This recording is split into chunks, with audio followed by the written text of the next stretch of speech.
Previously, I've recreated and transformed both Pewdiepie's and Jacksepticeye's single-player Minecraft bases. But why not tackle both YouTubers together?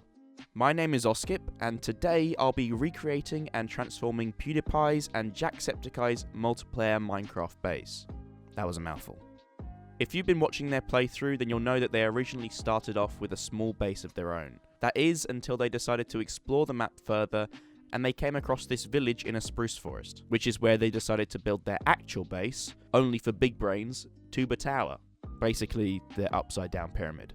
Of course, I didn't have their world seed, so I had to find my own spruce village. I then set off and began recreating the reverse pyramid. I started clearing out the space, placed down a campfire in the center, and then started building up the pyramid. I added in their nether portal and steps that led up to the entrance. I then lined the walls with chests for storage, and added in the cross section of platforms, with their enchanting tables set up on top.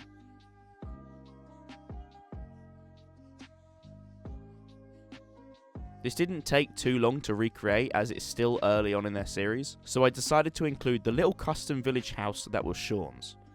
And that was about it.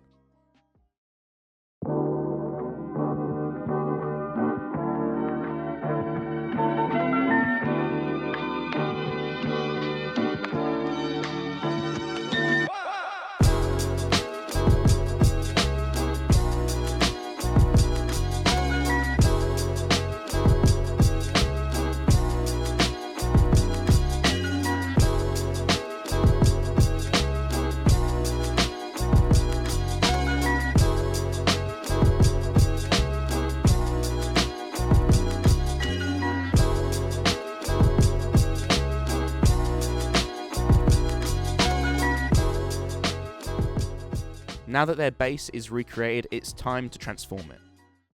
I began lifting out all of the buildings in the surrounding area and moving them off to the side for a minute. I then began terraforming the landscape to make a more suitable base for the build to sit on. I really had no clue how I intended to tackle this build, as what can you really do with an upside down pyramid? I realised I needed something for it to sit on, so I thought it would be fun to make a Mayan temple beneath it. I started staggering down each of the levels and then created this massive set of stairs that led all the way to the top. Now, just to get things clear, I wasn't sticking to any guidelines for this build. This isn't a recreation of a perfect Mayan temple, and nothing about this build makes any logical sense. I just wanted to be as creative as possible with it. I finished off staggering it down around all of the sides, and then atop it was working out how to make it support the reverse pyramid.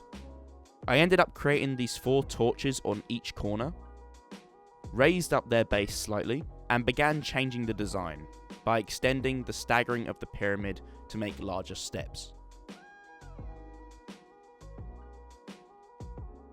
I then continued the main stairs up,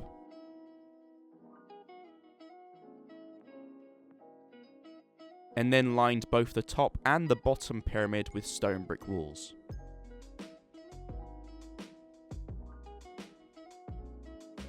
I then started working on these massive support pillars made up of cobblestone and stone brick, which then, once done, I copied around to each of the 4 corners. Now, this is where I wanted to get a little creative with the build, so atop the upside down pyramid, I created a half sphere of glass. At the top of the sphere, I manually edited the shape to make it gradually slope upwards towards the middle. Once that was done, I then copied the entire glass shape, flipped it upside down, and pasted it above it to create an hourglass. This is what I meant when I said that I'd be getting a little bit creative with the design. I flattened off the base of the hourglass, and then continued to build up the pillars even further that would support the actual roof. I mirrored the same features and the crenellations to the top half, and then continued to use World Edit to build up a special section of terrain atop the hourglass, which I thought would be fun to create them a personal garden. I fixed some of the landscape below, and then started digging out a small pond in the garden, with streams branching out in different directions that would carry the water off the edges of the hourglass and down to the ground below. I do have a practical use for all of this later on that will make all of this easily accessible in survival. I make a singular custom tree and then scatter the grass in bone meal and leaves to act as bushes, with some quick lighting at the end as well. Now, back to the hourglass. I started filling it with sand to make it appear like an actual sand timer, with it pouring to the level below. And with that, that's most of the main exterior design features complete. Back on the ground, I started adding in the pathway that links into the village and adding all of the houses back in to create the spruce village once again. Lastly, I add in a scattering of trees. Using World Edit, I added a mixture of cracked and mossy stone into the stone bricks and cobblestone of the pyramids to give a weathered appearance. Now, it was time to work on the interior of the base and make it practical and accessible. To do this, in the centre of the build, I included a water elevator that would carry you up to each of the levels of the base, all the way to the garden at the very top, where you come up in the middle of the pond. As for the actual design features of the base, I tried to keep a similar layout and design that they used and included some spruce balconies similar to their cross-section walkways. I included their beds in the centre of the room and added in some barrels that lined the walls. I created these relatively compact smelting areas for the furnaces, blast furnaces and smokers. In another corner, I created a small area with a grindstone, anvil and saw blade, and then continued to add in storage chests on the top level across the walls. I included their enchanting room on the top balcony level, and added in a custom Swedish and Irish flag. I converted the bottom level of the sand timer into a desert with a source of cactus. And in the top level, added in their nether portal into a sand dune with some of the nether leaking out, and a mini lookalike nether on the other side of the portal. And with that, I think we're done here.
Anyway, I hope that you guys enjoyed this build.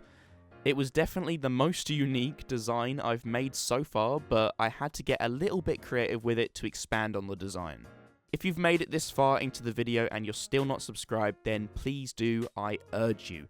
Hit that little bell down below so you'll be notified of when I next upload. If you want this build or any of my previous builds, then you can check them out on my Patreon. You guys know the deal. Go and check them out with the links in the description or the end card on the screen.